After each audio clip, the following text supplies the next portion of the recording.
Hello everyone and welcome to this webinar with John Crane. My name is Callum O'Reilly and I'm the Senior Editor of Global Hydrogen Review.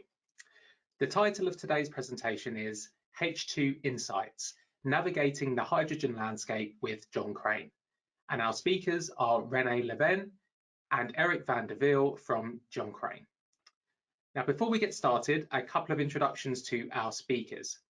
René is the Global Segment Leader for Hydrogen and CCUS at John Crane. He has extensive experience advising clients in the field of process automation and flow control on complex capital projects in the energy and process industries. Over the last 15 years, René has been involved in energy transition related topics such as energy management systems, process efficiency optimization, renewable energy, and most recently, hydrogen and CCUS. Eric van der Wiel is Senior Business Development Manager Europe for hydrogen and CCUS at John Crane. He has more than 25 years of experience in advising flow control related solutions to strategic global accounts in the energy and process industries. Eric recently joined John Crane's New Energy Solutions team, where he is involved in green and blue hydrogen projects across Europe. His role also involves developing relationships with key technology providers in the renewable energy sector. Now, following today's presentation, we will be holding a live Q&A session. So we'd like to invite you to submit your questions throughout the course of today's presentation. For those of you that are joining us on a mobile or cell phone, you can access the question box by simply tapping the icon at the bottom of your screen. And for those of you that are joining us on a desktop or laptop, just click on the orange arrow on the right of your screen, which will open up the user interface and reveal the question box. Now, before we get started, I also want to let you know that everyone who has registered to attend this webinar will be emailed a full recording after today's session. So without further ado, I'll now hand you over to René and Eric for their presentation. All right, let's have a quick look in the agenda. What I plan to do is give you a very quick introduction on John Crane, followed by where we see energy transition is moving and how we fit in there. And then I hand over to René, who's going to zoom in on hydrogen and carbon capture value chains and show where John Crane fits in those value chains. And he will also present a couple of case studies, both on hydrogen and carbon capture. And I finish off with some case studies on energy efficiency and what John Crane can deliver on that subject to our customers. And we end up with the Q&A session. Next slide, please. So let's first have a look and introduce John Crane. We are part of Smiths Group, which is a London-based technology company. And actually, Smiths is one of the oldest companies in Europe, or maybe in the globe, with being more than 170 years old. It was founded in 1851 as a family business making clocks and watches. John Crane is a global leader in mission-critical flow control solutions for the process industry. We do serve oil and gas, petrochemical and chemical, metals and mining, and other industries such as pulp and paper. And energy is probably the biggest sector we serve, with more than 50% of our revenue coming from energy. Just quickly on the three other divisions from Smiths. For those of you who are traveling frequently, you probably recognize the Becker scanner from Smiths Detection on the airports, and basically that's what they do, among other things. So detection equipment. FlexTech is providing high pressure hoses for the industry. And quite interestingly, they also do provide heating elements into the hydrogen sector. And last but not least, Smiths Interconnect, they provide broadband communication technology for aerospace and space applications. Next slide, please. So how does the macro picture look like, and where do John Crane fit in? As we show on the screen here, we recognize the challenge here. There is a growing demand of energy. At the same time, having access to energy at all times is becoming more important, sometimes due to geopolitical challenges. And there is the goal to get net zero in 2050. And basically, we play in each of those three sectors. So oil and gas and energy is the core market for John Crane. And we have our solutions, let's say, widely deployed in those sectors, not only for, let's say, meeting the growth in demand, but also the energy security, because lately we have seen that LNG shipments from all over the world to Europe is key, since we, let's say, have no access to Russian gas anymore. And at the same time, we work a lot with our customers to see how we can minimize the emissions, get the efficiencies better, saving energy. But also we do see hydrogen and carbon capture projects coming to the market where we do play our part in. Next slide, please. So John Crane has been active in the process industry for quite some time. Actually, John Crane is more than 100 years old. So we have a long track record of innovations, including some smart and digital solutions that are deployed in those industries for quite some time. Our knowledge and experience actually help operators to drive their assets in an efficient way, and we give advice to be able to save energy, and also help them to scale up renewables. And we want to be close with our customers because their voice is important to us. So we understand their challenges for today, but also for tomorrow, and take their voices back to our R&D department so we can come forward with the solutions for the future and support the energy transition over the coming years and decades. Next slide, please. So let's have a look in what we think are the energy transition solutions. Next slide. So on the left, you see the existing industries where we believe is some low-hanging fruit, so to say, between brackets, to get a first gain in saving energy. Then we see LNG as a market, which is still very important, and we believe that's a bridge fuel towards carbon zero, as there are still coal-fired power plants out there, and we all know that LNG has less emissions than coal, for example. And LNG is needed. We cannot switch towards the renewables immediately for today, and that has a link to energy security, as you understand. And there is also more focus and attention on reducing emissions by reducing flaring. That's already out in the industry for quite some time. And methane emission detection is also a big topic in the industry.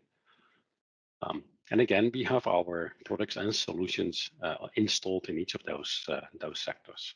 If we then look on the right-hand side, where are we heading to? We see a steep increase of carbon capture projects, sometimes linked to blue hydrogen, sometimes as standalone, that we store the captured carbon in depleted gas fields. We do see also an increase of hydrogen project. You can see the scale of the project is getting bigger from, let's say, tens of megawatts into hundreds of megawatts, and sometimes there are early projects also hitting the gigawatt scale. And we do see a lot of projects popping up related to hydrogen derivatives, the bioenergies, the e-fuels and the likes. And on top of that, we do see the hydrogen carriers. So projects like green ammonia, methanol, and other potential hydrogen carriers is also part of the project landscape as we see. And not to mention, also green steel is quite popular nowadays in terms of projects. And these are considered as a high emitter. So we also do see hydrogen linked to green steel projects. Next slide, please. So what has been the cornerstones of our approach so far over the past decades, but also going forward? I think we can summarize it as, with our products and solutions, we highly focus on increasing the availability and the reliability of the assets while reducing energy consumption, water consumption, and maybe better to say utility consumptions, and also help reducing the carbon footprint of our customers. So lowering the total cost of ownership and reducing the footprint and carbon intensity are the two cornerstones of all our activities. Next slide, please. So how do we do it? Looking to how we are organized, I think John Crane is having the biggest footprint on the market if it comes to sealing solutions, one of our core products. We are present in more than 200 countries around the globe, and you can see on the map with the dots that we are present, let's say, in highly dense industry areas, but also in less dense industry areas. So there is always a John Crane service or a sales facility around the corner, ready to help our customers. We have manufacturing plants in more than 14 countries, 19 in total. R&D centers in the UK, US, and the Netherlands. And most importantly, we have quite some customer-facing people. So we have more than 400 service people seeing our customers at the asset, and 500 salespeople who are more sales engineers, helping to understand the needs of our customers and come forward with their solutions. So we are truly a global business here. Now, looking into our product portfolio, that's the next slide, please. We are showing two pieces of critical machinery here. So the top part is showing a pump train, motor pump train, and the bottom part is showing a typical compressor train driven by a turbine. And those pieces of rotating equipment are mostly considered as critical. If they do not run, if they're not available, the plant may have to shut down. So our products on the left-hand side and our services on the right-hand side are, let's say, linked to those critical pieces of equipment. Let's have a look into what we do. So starting from the left top corner, there you see the picture of the mechanical seal, which is a shaft sealing device that's installed on pumps. So we separate them from the wet application. We call them wet seals for pumps, and we call them dry gas seals for the compressors. And that's basically the bottom picture that you see on the left-hand side. So those are the mechanical seal families. In between there, you see the power transmission coupling that transmit the power from the motor or the turbine to the pump or the compressor. Also a very critical piece of equipment. We do have systems that help monitor the performance of the seals. And very important, we do have filtration solutions, so we can filter the gas and the lubrication oil. And sometimes we also apply the filter solutions in processes. And there is a link to the hydrogen and the carbon capture mark, where purity of the hydrogen and purity of the CO2 is also critical. So it's a nice suite of products, all linked to the pieces of equipment and also the markets. On the right-hand side, quite important to maintain the products we supply in a good shape. We have a couple of services spelled out here. First, we have project design and management. That means that we like to be involved at an early stage, and we get involved at a project stage where we come forward with an advice on best solutions for the application. And we help throughout the commissioning and startup phase with ongoing reliability programs to make sure that the asset is reliable and performing and maximizing uptime and availability. That also means that we have, let's say, aftermarket service and repair service. We have engineers that we can call out to troubleshoot on an asset. to find the root cause of a problem. We do refurbish the equipment. So we have a closed loop that once you buy and install the solution and it goes through the refurbishment cycle, it goes back into the application again and there is no waste. So it's kind of a closed loop. We do have emission detection services, and particularly focused on methane detection, which is quite an important subject, also considered for greenhouse gas emission reduction. And that's combined with reliability programs or standalone, whatever is needed. If needed, we can convert, let's say, the sealing solution from wet seal solutions to dry gas seal solutions on turbo machinery. That's what we call the turbo machinery upgrades.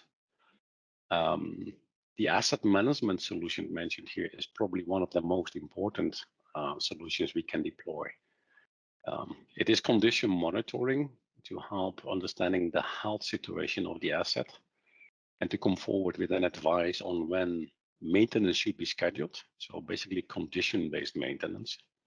But there is also a part from asset management solutions that helps to populate the CMMS, the computerized maintenance management system, with the asset hierarchy, the bill of materials, the criticality, and the maintenance engineering part of it. But I like to underline the condition monitoring piece of it, which is linked to the criticality of the equipment and providing a health access. And last but not least, the training part is very important. We train operators, we do train technicians, so they understand how to run the equipment and how to process it in the best way. Next slide, please. So this is hopefully a quick introduction of who we are as John Crane and what products and solutions we provide to the market. In the next part, Renee will talk us through the hydrogen and carbon capture value chains and show you where John Crane do fit in. Renee, over to you. Yeah, thanks so much, Eric, and indeed a very, very good introduction. As Eric mentioned, I want to give you a brief overview of how John Crane sits in the value chains, and also how do we see these value chains of those new forming markets around hydrogen and CCUS. So let me start with the hydrogen value chain. As you see, we basically go from the left to the side, and starting with the production, where we have the green hydrogen production with electrolysis and renewable energies. On the very left, a little bit higher, you see the traditional hydrogen production from steam methane reforming or autothermal reforming with carbon capture, which then makes it the so-called blue hydrogen. Further a little bit down, we see a part where you convert hydrogen into, for example, ammonia or methanol or other potential carriers, molecules where you build in the hydrogen for easier transport or usage of existing infrastructure. Once you have the hydrogen produced, you can either carry on with one of these derivatives that Eric also mentioned before, or you can directly compress it and feed it, for example, into a pipeline or into a storage. That would be then the gaseous hydrogen, or you can liquefy hydrogen in the liquefaction process and would then transport and use the hydrogen in liquid form. In either way, you will derive at some form of hydrogen use. We see there's a multitude of uses. We highlighted the one is around the transportation, which involves all kind of transportation potentially, but we see that in particular heavy vehicles, trains, buses, trucks are potentially suitable for that. To a certain extent, cars, but that is, as everyone knows, still highly disputable. Aviation seems to be a good sector for that in the future, but it will still take a little bit to materialize for that. Then in the industrial side, we see end users for all kind of, let's say, replacement of the gray hydrogen, for example, in refineries or petrochemical plants, which is actually the biggest part nowadays, and also the lowest hanging fruits, wherever you can replace those gray hydrogen by low carbon hydrogen.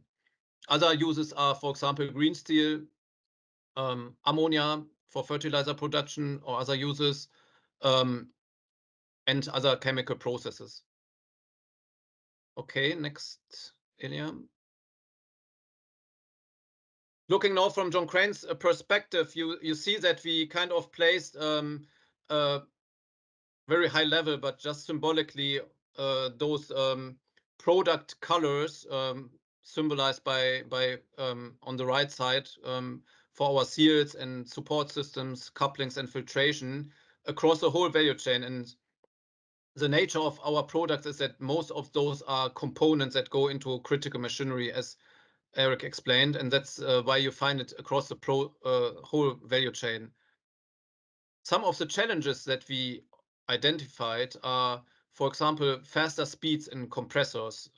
Due to the very low molecular weight of hydrogen, we see the need that in the future, when large volumes occur and the use of turbo compressors is required to achieve a similar ratio, like, for example, of natural gas in terms of energy density, you need to turn the machine much faster. And I mean, really tremendously faster, like double speeds, what we see today, which have a huge impact on the mechanical components that sit on the shaft. And our dry gas seals are one of those critical components.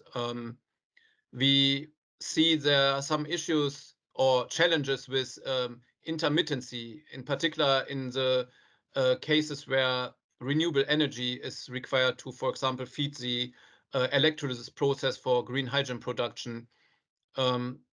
Traditionally, most of the turbo machinery compressors are designed for continuous operation. So now we see requirements that have a very high number of start and stops.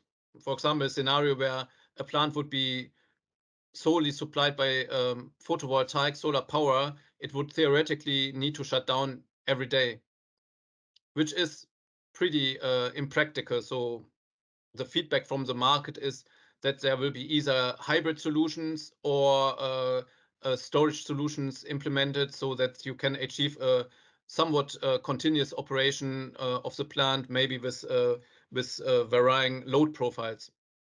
In any case, there's still a lot to learn, but very interesting, but also challenging requirement. High purification requirements, Eric mentioned it earlier. We tie nicely into that with our filtration portfolio. And indeed, for hydrogen, the purification or purity requirements are tremendous, particularly for some end users like fuel cells, and maybe also some other things like liquefaction, where the hydrogen needs to be almost 100% pure. Very tight specifications, and that has also very high demand on filtration and other purification technologies. In the liquefaction of hydrogen, we see very low cryogenic temperatures. It's one of the coldest temperatures you can achieve with gases, and this brings also a tremendous suite of technical challenges with it. Lower energy consumption is kind of an overarching theme. As you see, the value chain is a very complex and a very long end-to-end process. So due to the involvement of so many different steps from production till you reach the actual end use, so there's a continuous need to improve the end-to-end efficiencies. Our thinking is like that since John Crane is supplying critical equipment to many of those large machines that are also some of the major power consumers, that we play a critical role in optimizing the efficiency across the value chain. So you have a lot of small screws where you can turn, but if you take it all together around the whole value chain, then the savings will be tremendous. And we believe there's still a lot of work that can be done to improve the efficiency across the value chain. Coming to the next slide. It looks very similar in the carbon capture, utilization, and storage market.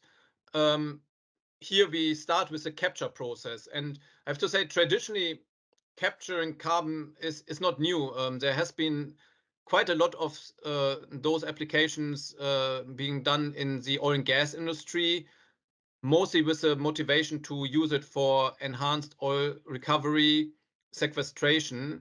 But technically, the applications are very similar in that field, and we have a long track record of supplying our equipment into those applications. What is relatively new and fast expanding is a whole piece around, let's say, post carbon capture after the combustion in power plants, in steel mills, in cement mills, and other industrial plants. And of course, also in, let's say, pre-combustion in oil and gas and other process industries, we see a lot of innovation with new processes. So there's a tremendous amount of new technology coming in, but there's a legacy that we can build on, because the gas itself, of course, is the same. And CO2 is a very interesting molecule as it's having these critical phase changes, and sealing CO2 is doable, but it's a challenging application. So you need to work with the right specialist to make sure that you select the right solution without any issues. If you come from the whole capture part, then you will have CO2 in some form. It will be either in gaseous or in liquid form. And we symbolically represent here two lines. One is for the liquid CO2 and one for gaseous CO2. And in reality, they will, of course, not mix. That is purely a symbolic picture here. But depending on the state of the medium, it will be either compression if it's gaseous, or it will be pumping if it's liquid CO2. And we see that in some areas, like, for example, in the North America or in the Middle East, where we already see nowadays large volumes of CO2 being captured and being transported via pipeline, there we see an increasing application of pumps with ever-increasing pressures as well.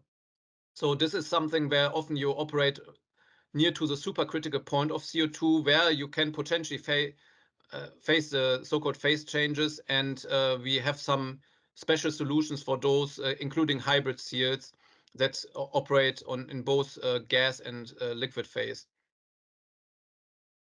Then again, similar to hydrogen, there are different means of utilizing the CO2 in different end users. Traditionally, it's being used in food and beverages or as a cooling medium.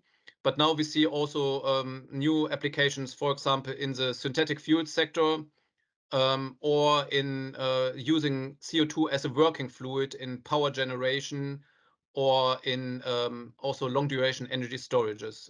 All of those have a critical machinery application where we already have some references. You see also at the bottom the marine sector. So ships are used to transport CO2 in some cases. And then also there are a lot of the storage projects where the CO2 is being injected in depleted oil wells or in other geological formations, and that is being done often via existing platforms offshore or also in onshore drillings. Similarly to hydrogen, we see also a lot of challenges. I mentioned already the multi-phase operation. Contamination is another one, again tying also into the criticality of purification of the gas or liquid. So depending on the origin of the CO2, often we see, for example, aggressive H2S content or other contaminants. Water is critical because it can lead to corrosion in combination with CO2 and some other contaminants. The same goes for oxygen. And indeed, there's a whole long list of contaminants. For example, if you capture CO2 from exhaust gas from a fossil fuel power plant or other applications. Dissolved solids also plays into that. And for seals, it's critical because if you have solids, it's creating wear. So you need to have very robust sealing solutions in this case.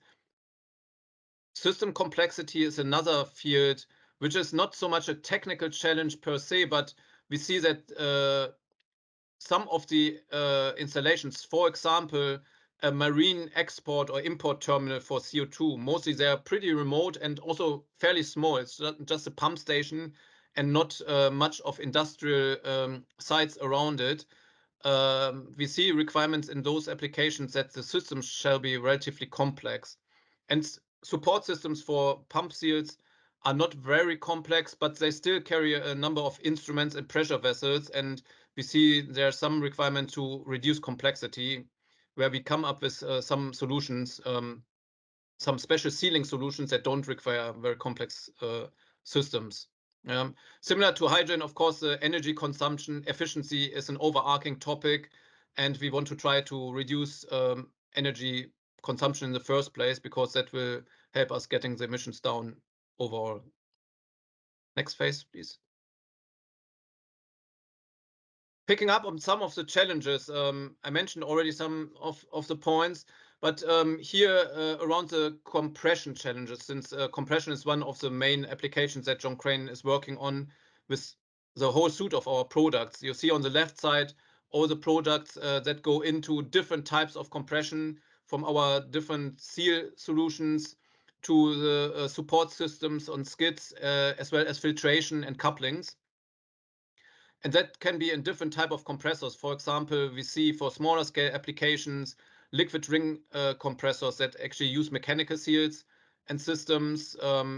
We see quite a lot of reciprocating compressors, especially in hydrogen, which do not use rotating seals, which is one of the core product lines of John Crane, but they require critical couplings, especially if they have a low number of cranks. It's a very challenging application, and the right coupling solution can lead to a much increased reliability of the machine. Also, filtration plays a role to avoid any contamination of the injection gas. If it comes to the larger volumes, we see in the medium size, there's a place for screw compressors that can have either mechanical wet seals or dry gas seals, depending on the gas. And then coming to the larger turbo compressors, centrifugal compressors, that's where we then see dry gas seals. And as I mentioned before, in terms of hydrogen, you face challenges with high speeds. In terms of the liquefaction of hydrogen, there's some equipment, in particular the turbo expanders, that are also using dry gas seals, especially when the plant size gets bigger. And there we face very low temperatures, which is one of the main challenges in the industry. On carbon capture, in terms of compression, we see that a lot of the CO2 compressors are so-called integrally geared compressors, due to the lower footprint of the machine. And those machines are on the market for a long time. Traditionally, in CO2, a lot of applications have used different seal technologies, so-called floating carbon rings, which do the job, but they come with a higher leakage, in particular for the medium and high pressure stages. So we see now a trend from the market that more and more customers request dry gas seals, which is a high-end solution compared to those floating carbon rings. And there were some questions around technical feasibility, but we could prove the design works, and now we supply more and more dry gas seals into those applications to cut out almost all the CO2 emissions, which is kind of a no-brainer if you put tremendous amount of energy and money into capturing the carbon dioxide in the first place, and then you have a high emitter right after this process. So I believe that is a application that will just ever increase in this market. Okay, let's go to the next slide, please. In terms of pumps, similarly, I mean, we see a lot of critical applications, and we have already gained a quite deep understanding of all the different kind of applications through the value chain, as you saw on the earlier picture. So just to highlight some of the main applications that we see in hydrogen and CCUS. Hydrogen, if you go again through the value chain in the production, green hydrogen, electrolysis, there's mostly water actually. So larger water circulation pumps, water intake pumps, or also in case of alkaline electrolyzers, it would be another electrolyte, so-called KOH. Then after the electrolysis, there are a number of applications around the hydrogen itself, but this is of course mostly compression unless it's liquid hydrogen, and this would be mostly not coming with mechanically sealed pumps. In the blue hydrogen process, steam reforming, there we see a lot of the conventional hydrocarbon services, but also amine, lean solution pumps, CO2 pumps, boiler feed water pumps. And then on the side of the value chain where you convert hydrogen into different derivatives, like, for example, ammonia or methanol, we see applications around ammonia pumping, methanol pumping, and any of the related applications, which is not really new. We have done it for long, and it's simply around knowing the right solution there, and which I think is also really important for all the applications. As I mentioned, we have a track record of working with the energy industry on the legacy applications that were not so much motivated by decarbonization, but in the technical sense, they're very similar. So we have a strong base where we build on also to support all the new applications in those markets. Similarly, on CCUS, you see that a lot of amine pumps, since a lot of CCUS or carbon capture processes in particular use some form of amines as catalyst to capture the CO2 from the flue gas. Then you have the actual CO2 services. As I already mentioned, there are a lot of critical services, phase changes involved, or liquid CO2 at low temperatures. So it's again about finding the right solution. And even in the maritime applications, we see some pumps where we equip, for example, cargo pumps on the CO2 carrier ships. One last application that I wanted to highlight here is there are some of the newer modular carbon capture systems that use reactors, again for the reaction of taking the CO2 out with the amine, and those are relatively slow moving, but it's a different challenge of application because there you have a lot of heat generation and wear. So the seal needs to be very robust in those applications as well, and we have a good track record of supporting those new innovative players in these applications. Coming to the next slide, Ilya.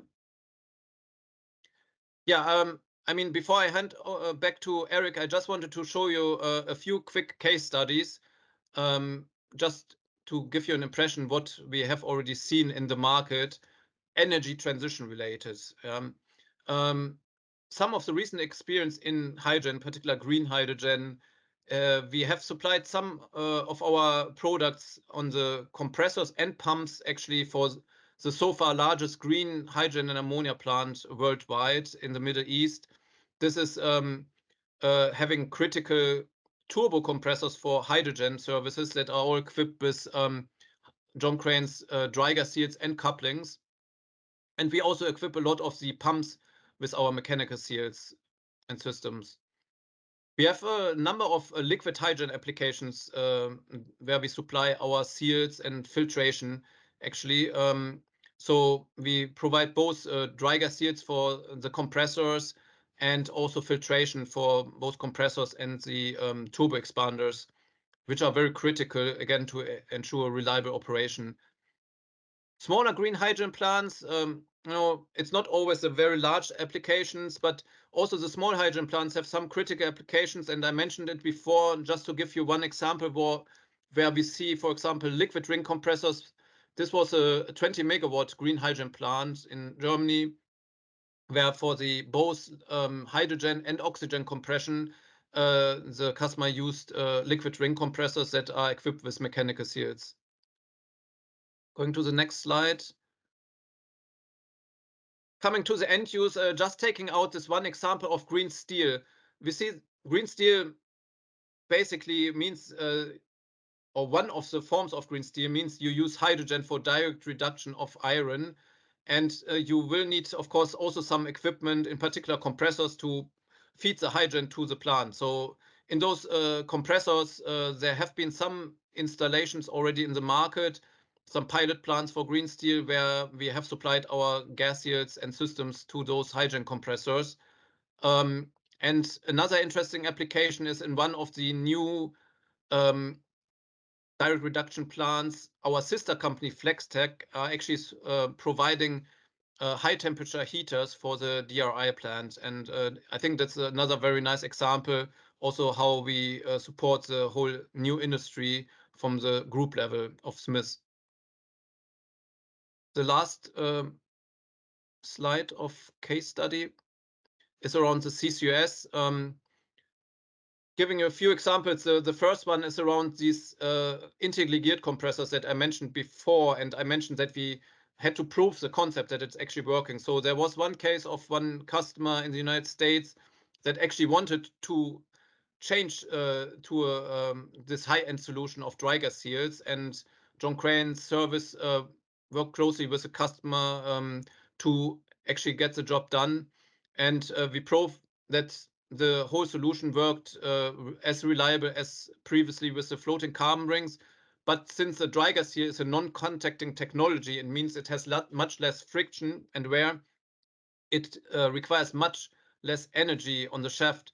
So you see there's a number mentioned of quite a tremendous saving only on the energy savings. If you then take into account the savings on the emissions, if you have much reduced emissions and it is in a location where you have either incentives or penalties for CO2 leakages, then it becomes even a much bigger business case, and the ROI is really quick.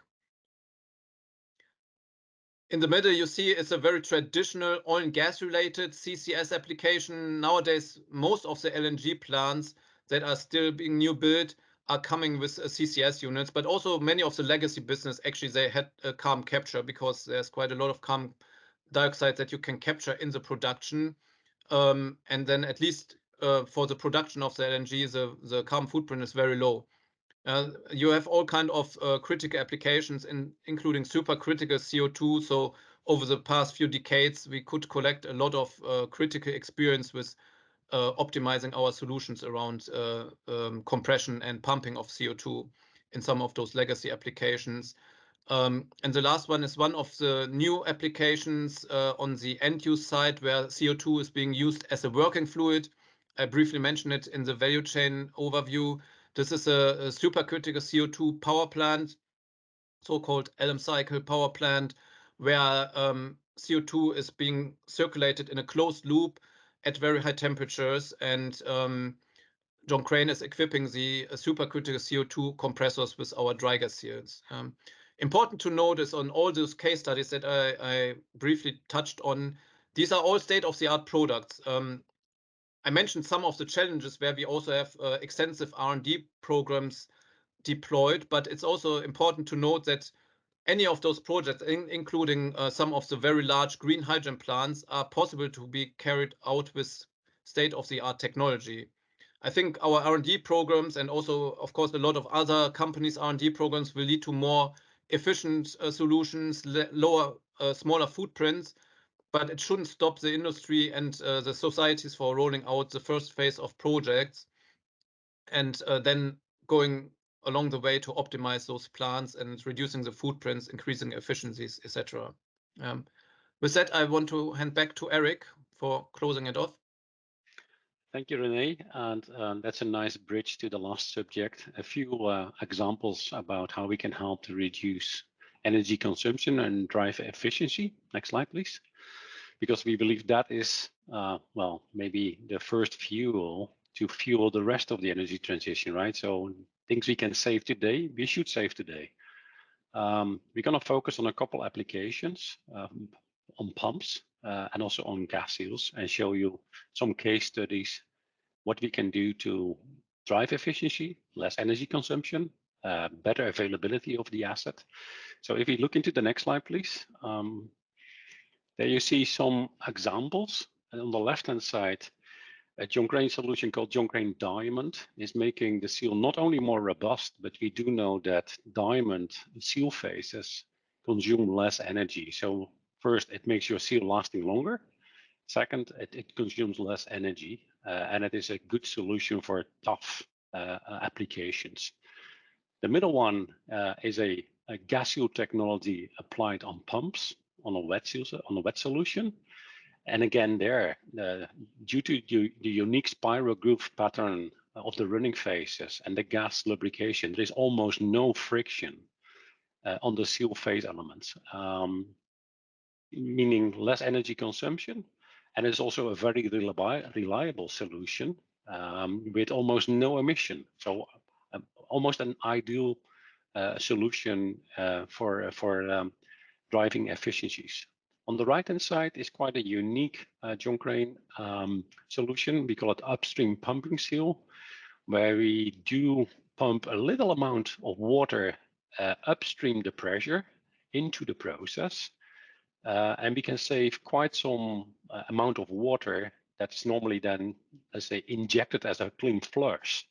So we can eliminate the clean flush by applying such a technology, and the savings are quite tremendous, as you can see here on the screen. Next slide, please. A few other solutions to think about is, well, first, almost a no-brainer is to think about, can we apply a dual seal instead of a single seal? A single seal is running on the process liquid and has, let's say, emissions into the atmosphere. Applying a dual seal solution means that you have a barrier, a neutral barrier between the process and the atmosphere, and you capture the leakage in the system. That is preventing emissions actually quite well. The middle case study here is retrofitting wet seal compressors, which are typically the older compressors, where we know there is quite a bit of emission to the new state-of-the-art dry gas seal solutions. And by doing so, you can reduce the emissions up to 95%. And the right-hand solution is the seal gas recovery system. So we capture the seal gas that comes out of the gas seal. Rather than sending it to the flare, we recover it and put it back into the process. So it is not only, let's say, limiting the flaring and the greenhouse emission, but is also putting valuable process gas back into the system rather than, let's say, having that as a loss. Next slide, please. And by showing you those case studies and introduction to the hydrogen and carbon capture value chain, we are now at the end of the presentation part. I'd like to open up the floor for the Q&A. Okay, great. Thank you very much, Renee and Eric, for that really interesting and detailed presentation. As you mentioned, Eric, we're now going to move on to the Q&A section of today's webinar. But before we dive into some of the questions from our audience today, we do have a quick interactive poll that we would like everyone in our audience to take part in, please. So this poll should be on your screen now. And we'd just like you to all select the answer that you feel is most appropriate to your organisation. So the question is, what is your organisation's biggest barrier to accelerating hydrogen initiatives? And your options are cost, safety, technical considerations, internal buy-in, or something else. So, what is your organisation's biggest barrier to accelerating hydrogen initiatives? Is it cost, safety, technical considerations, internal buy-in, or something else? We'll just wait a few moments to get some answers in.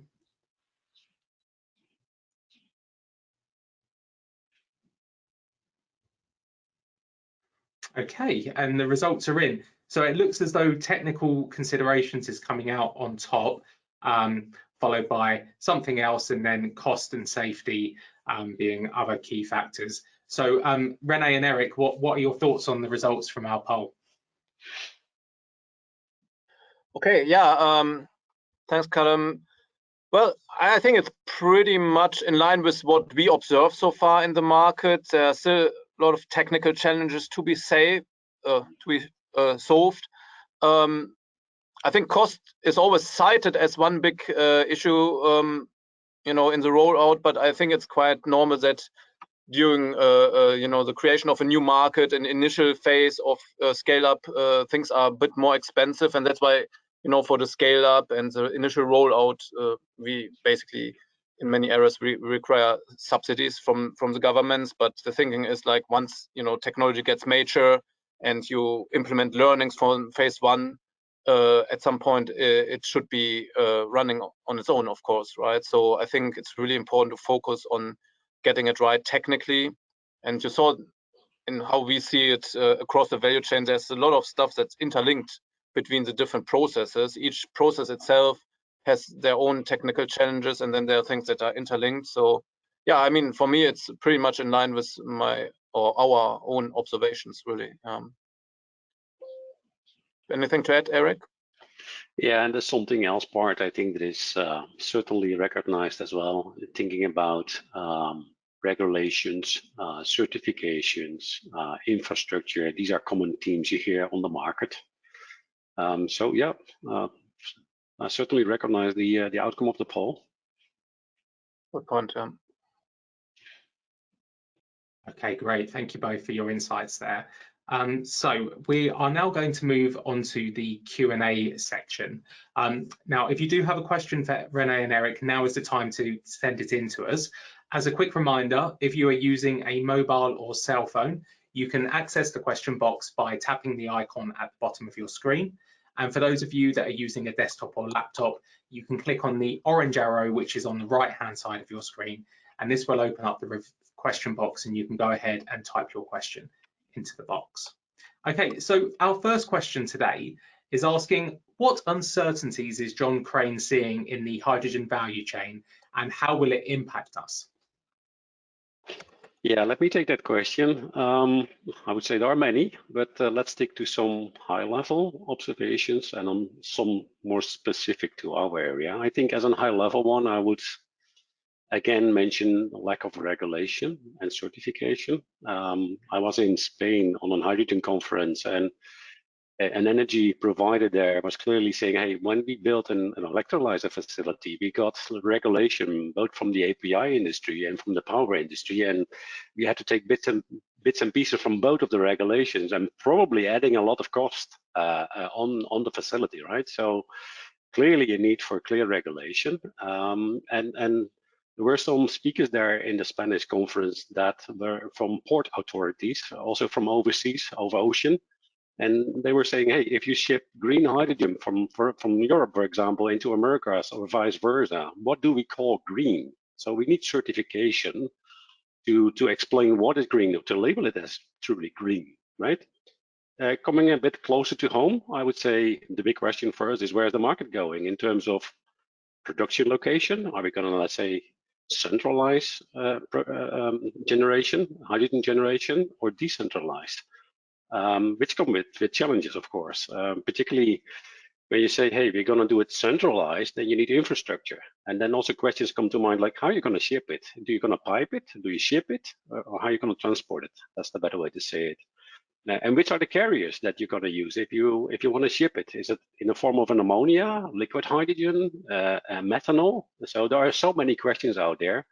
Of course, we keep a close eye on how the market is developing, and in each and every development are opportunities for John Crane. So from an opportunity standpoint, we can play in each of those developments, and there's certainly interesting projects for John Crane to take there. Thank you. Perfect. Thank you very much, Eric. And Renee, a quick question for you. What do you think is required to unlock more renewable hydrogen projects? Thank you, Callum. Yeah, I think that's a good one. And, you know, in our observation is that currently in the market, blue hydrogen, you know, basically CCS with conventional hydrogen production is moving a little bit faster, which is not surprising because it's a major technology, whereas green sees a lot of hurdles. So when we talk about renewable hydrogen, I think there are a number of points. The one thing is, and Eric mentioned it before, the regulatory framework, right? So there's currently still a lot of uncertainty around regulation. Each and every country has their own regulations, which literally makes it very difficult to replicate designs. Even if you build the same plant in, let's say, in Europe, in Australia, it will be two different designs to comply with all the local regulations. So I think like somewhat a global standardization approach would be very useful. I think, of course, somewhat currently a green hydrogen project requires an offtake agreement to get to FID, since hydrogen is not a publicly traded commodity. You need someone to guarantee offtake so that you can finance your project. So I think that's really important, and we see some of the private companies move ahead. We saw some refiners in Europe, for example, announcing offtake of a certain amount of green hydrogen from, let's say, 25 onwards. And we see the same, especially from the green steel sectors. It's a very exciting sector that has a true requirement and seems to have a business case to move ahead. So these are very important. Otherwise, we see also some countries offering support schemes like a kind of contract for difference, where they are basically committing to subsidize the additional price gap from gray to green hydrogen. We see such things in Europe and, for example, in Japan. So I think these are all things that are required to make it happen. Another interesting point is co-location. If you have the chance to co-locate an electrolyzer plant next to a user of, for example, oxygen, and that could be, for example, actually a blue hydrogen plant. If you co-locate green hydrogen with blue hydrogen, and you can use the oxygen for the oxy-fuel combustion, that would require the blue hydrogen being produced with ATR, then you minimize the waste streams in the green hydrogen plant, because you can make use of oxygen. If you split water, it splits into hydrogen and oxygen, and nowadays we still see a lot of plants venting the oxygen off into the atmosphere, but then it's a waste stream. If you can make use of it, it will have a somewhat a commercial benefit, and you improve the efficiency of the electrolyzer. So this is another good example, I believe, to improve efficiency, reduce prices, and therefore make a project more viable. Perfect. Thank you very much, Rene, for that. Okay, so moving on to our next question. How cost effective is hydrogen compared to natural gas or coal when it comes to steel production? I think for the moment, there is quite a gap. We all know that, right? So we see the market is scaling up. I think we need to get to the gigawatt scale to get the price down. The market needs to mature. Technology needs to mature. There's a lot of funding required for the moment. So for now, I think we all know that it's not cost competitive. But we also know the steel is most considered as one of the high emitters. And if we need to decarbonize steel, then hey, hydrogen is needed. So when we get to those, let's say, gigawatt scale projects, and let's say price should come down and becoming more cost competitive. Whether it's going to be on a level playing field, I don't know. It's too early to say, and I'm not an expert on that either. To be honest, I don't know the steel process that well. Yeah, it's clearly a gap to be closed. Rene, anything to add from your side on this one? Yeah, I have one perspective to add, and that is I learned from some conversations with industry experts that green steel is more expensive than conventional steel, but there's a business case, and that is, for example, the automotive industry is really craving for green steel. So they know it's more expensive, but if you break it down to the steel required for one car, it means, I mean, don't cite me on those values because it's just from hearsay, but let's assume it's something like 400 or 500 euro or 300 pounds per car price adder. That's something that the industry will just, give to the consumer, because you see the car prices are increasing every year anyways, right? So I think this is not a showstopper, and it enables the industry to decarbonize and getting ready for the future. So this is a really good use case. We see that tech companies, the IT tech companies, they are trying to decarbonize their supply chains, and I think equally, I mean, these are extremely high margin businesses where I think there's room for paying a small premium for having a green steel, for example, for certain material, and probably also other areas. Yeah, so I think these are some of the early enablers where the commercial side is not the only dimension, and hence they can move forward even at a higher price tag now. Great, thank you both for that.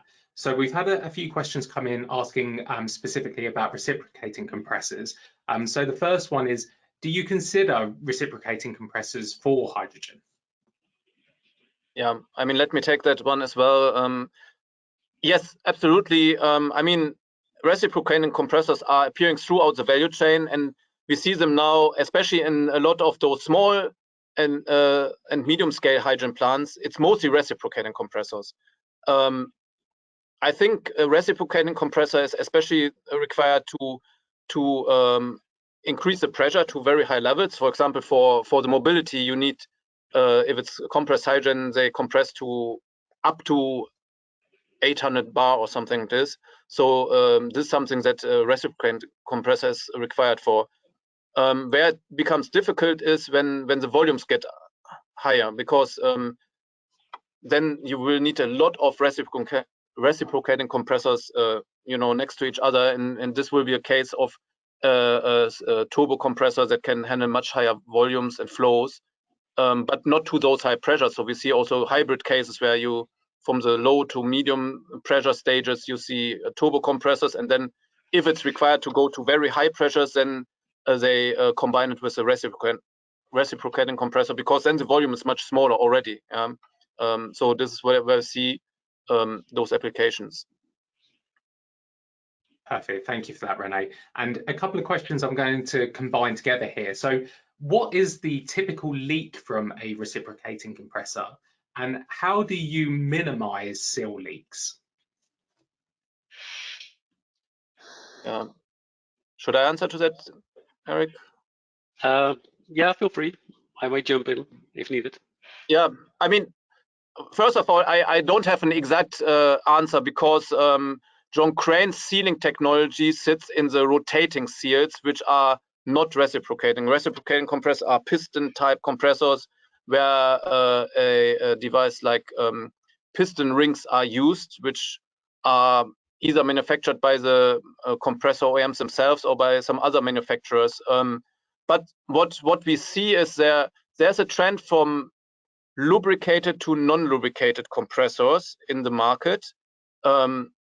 So it's claimed that the leakages are lower there, but I can't quantify it. But the wear is much higher, so you need to frequently change out those rings. So that's always a trade-off, right? And then you need to go for uptime versus leakages there. So I think there's still a lot of work to be done, but it's basically my observation, since it's not really our playing field in terms of the sealing technology. Yeah, and if it comes to, let's say, leakage rates on compression in general, where we do supply our dry gas seals, we typically combine it with a seal gas recovery system. So we capture the leakage and then we feed it back into the system, rather than having it leaking into the atmosphere, right? So that's maybe the slide add-on. Not so much on the reciprocating compressor, but more for screw compressors and turbo compressors. Great, thank you both for that. So we do have time for one or two more questions. We're coming towards the end now. If you do have a question for Rene and Eric, now's your last chance to get it into us. So please do type it over to us and we'll try and get through a couple more. Eric, a question for you. What most excites you about the latest developments in renewable hydrogen? Well, actually, there is a lot of excitement there. First, let me say the political will to make this happen is really exciting, and it's great to see. You see the politicians are coming forward with goals and objectives, but not only that, they provide funding. They understand that there is a need for the infrastructure. So you see really government stepping up here. And since I'm based in Europe, I'm really excited to see what's happening there from the European Union with the hydrogen backbone, for example, but also the list of common projects of interest across the member states that get the funding from the European Union. So that's really exciting. But also from an innovation standpoint, right? You see a lot of innovation is happening. Electrolyzer technology is maturing and scaling up from the tens of megawatts to the hundreds of megawatts, and now reaching the gigawatt scale. The compression technology is developing with intermittency requirements, with faster turning high-speed compressors. So there is basically development in all corners of the value chain, which is great to see, but it's also needed. As mentioned before, we need to get to that level that we get hydrogen, and particularly the renewable hydrogen, let's say, cost effective, and technology plays its part in it, right? Great, thank you for that, Eric. And we have another question, which is asking, what's your view on technology readiness to support critical equipment on large-scale hydrogen projects? Yeah, let me take that probably last question. Well, my view is we see currently that you can already do even gigawatt scale green hydrogen projects with state-of-the-art technology. I mentioned in our short overview of case studies or references that we supply dry gas seals and couplings and also pump seals to currently the largest green hydrogen project in development in the Middle East, 2 gigawatts of electrolyzer capacity, and then with the ammonia plant behind that. So this is basically state-of-the-art technology in terms of our products, and I believe also mostly in terms of the equipment being used there, with of course some improvements and developments, but it's something that can be done today. It's not a showstopper. My thinking is that we talked about some of the challenges that are also opportunities, like for example high-speed compressors. When they are mature and on the market, probably you will be able to realize a smaller footprint of the plant. So that means the future plants will be more cost and effective, and also taking a smaller physical footprint. So I think that's great to know, but it shouldn't stop the rollout of, as I call it, the phase one, right? Because we need to get mature. And the same goes for the small and medium-sized projects. There's of course a lot of innovation happening, and I think it's very exciting, same as Eric mentioned it before.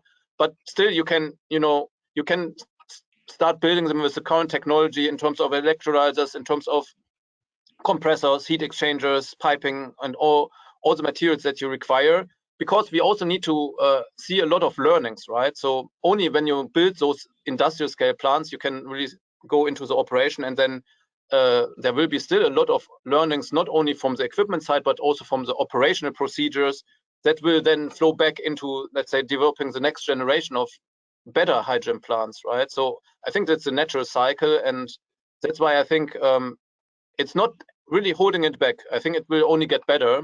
But since the current state-of-the-art technology is maybe not the most effective one or efficient one, that's the right word, that's where currently it's not cost effective and some subsidies are required. And I think that's, as I mentioned before, that's a natural evolution of scaling a new market. And yeah, I think we can just do it, really. Perfect. Thank you very much for that, René. I'm afraid that's all we have time for today. Apologies if we didn't get around to your question this time. However, we do have a copy of all of your questions on file, and we'll be sure to pass them on to the team at John Crane, who I'm sure will be happy to get back to you. And alternatively, if you do have any other questions for Eric and René, their contact details are on your screen now, so you can reach out to them directly. Before we finish, a final reminder that everyone who has signed up to attend this webinar will receive a copy of the presentation via email shortly, so you can go ahead and revisit the presentation at your leisure. So thanks again to René and Eric, and thank you to everyone for joining us today. Thank you very much.